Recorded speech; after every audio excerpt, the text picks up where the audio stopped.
ഈശ്വരസിഹായിക്കും സ്തുതിയായിരിക്കട്ടെ. ഈ ലോകത്തിൻ്റെതായ ജീവിക്കാൻ അലഞ്ഞു നടക്കുന്ന ശരീരവും ദൈവത്തിൽ ഒന്നാവാൻ വെമ്പൽ കൊള്ളുന്ന ആത്മാവും തമ്മിലുള്ള സംസാരം നമുക്കൊന്ന് ശ്രദ്ധിച്ചാലോ? ഹലോ ശരീരമേ, നിനക്ക് എന്തുണ്ട് വിശേഷം? വലിയ സുഖമൊന്നുമില്ലട്ടോ. ഇപ്പോൾ ഈ നൊയമ്പ് എന്ന് പറയുന്ന ഒരു ബാധ നിന്നെ പിടികൂടിയിരിക്കുകയല്ലേ. ഞാൻ എന്ത് ചെയ്യാനാ? ശ്വാസം മുട്ടി ഞാൻ മരിക്കുമെന്നാ തോന്നുന്നേ. സത്യത്തിൽ ഞാനും നിന്നെ കൊണ്ട് തോറ്റു. നിന്നെയും കൊണ്ട് എനിക്ക് സ്വർഗത്തിൽ പോകാൻ ആകുമോ? ഇതാണ് ഇപ്പോഴത്തെ എന്റെ ആകുലത. ആത്മാവേ, എനിക്ക് നിന്നെ അങ്ങ് പിടിക്കുന്നില്ല. നമുക്ക് രണ്ടുപേർക്കും കൂടി ഒന്നിച്ച് മുന്നോട്ട് പോവുക കുറച്ച് ടഫ് തന്നെ. ഞാൻ പറയുന്നതൊന്നും നീ അനുസരിക്കുന്നില്ല. കുറച്ച് നല്ല ഭക്ഷണം കഴിച്ചുകൊണ്ട് ഒന്ന് കറങ്ങാനൊക്കെ പോയതുകൊണ്ട് ഈ ഭൂമിയിൽ കാണാൻ രസമുള്ളതൊക്കെ ആസ്വദിച്ചുകൊണ്ട് ഒന്നും വരാനില്ല. എല്ലാം ദൈവമല്ലേ സൃഷ്ടിച്ചത്.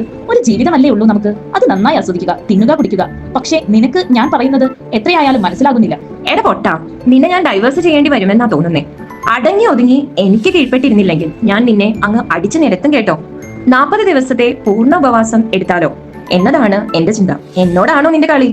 വലിയ അഭ്യാസം കാണിക്കാൻ വന്നാൽ വെള്ളം പോലും തരില്ല കേട്ടോ. എനിക്ക് സ്വർഗത്തിൽ പോകണം. അതുകൊണ്ട് അടങ്ങി ഒതുങ്ങി ഇരുന്നുകൊള്ളണം. ഇവിടെ ലളിത ജീവിതം നയിക്കാൻ എന്നെ അനുവദിക്കണം. ഇല്ലെങ്കിൽ നമുക്ക് ഇപ്പോൾ തന്നെ പിരിയാം. എന്റെ പൊന്നു ചേട്ടാ, എന്നെ നീ വിട്ടുപോകരുത്. എന്നെ ദയവായി അധികം പീഡിപ്പിക്കരുത്. എനിക്ക് നിന്നെ നല്ല പേടിയുണ്ട്. നീ നല്ല ശക്തനാണ്. സർവശക്തനായ ദൈവത്തിന്റെ പരിശുദ്ധാത്മാവ് നിന്നോടൊപ്പമുണ്ട്.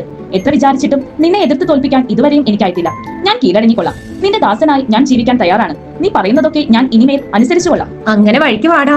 എടാ പൊട്ടാ, നിന്നെ ഒന്ന് സ്വർഗത്തിൽ എത്തിക്കാനാണ് എന്റെ ഈ ഭൂമിയിലെ കഷ്ടപ്പാട് മുഴുവനും. നിന്നെ അങ്ങ് വലിച്ചെത്തിക്കാൻ എനിക്ക് പറ്റുന്നുമില്ല. നിന്നെ കൂടാതെ എനിക്ക് സ്വർഗത്തിൽ പോകാനും ആവില്ല.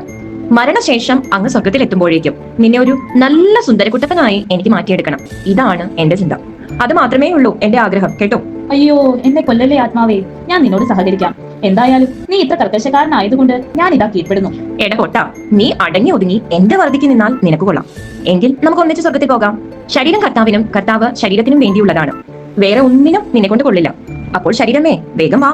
നമുക്ക് ഒന്നിച്ച് ഈ നോമ്പുകാലം പ്രാർത്ഥനയിലും പരിഹാരത്തിലും പരിത്യാഗത്തിലും അടിച്ചു പൊളിക്കാം, അല്ലേ? അടിയൻ ഇതാ ചേട്ടാ. പാവം ഞാൻ, വേറെ വരിയില്ലല്ലോ. റോമ 8:13 നിങ്ങൾക്കറിയാമോ? ജഡികരായി ജീവിക്കുന്നെങ്കിൽ നിങ്ങൾ തീർച്ചയായും മരിക്കും. എന്നാൽ ശരീരത്തിന്റെ പ്രവണതകളെ ആത്മാവിനാൽ നിഹനിക്കുന്നെങ്കിൽ നിങ്ങൾ ജീവിക്കും.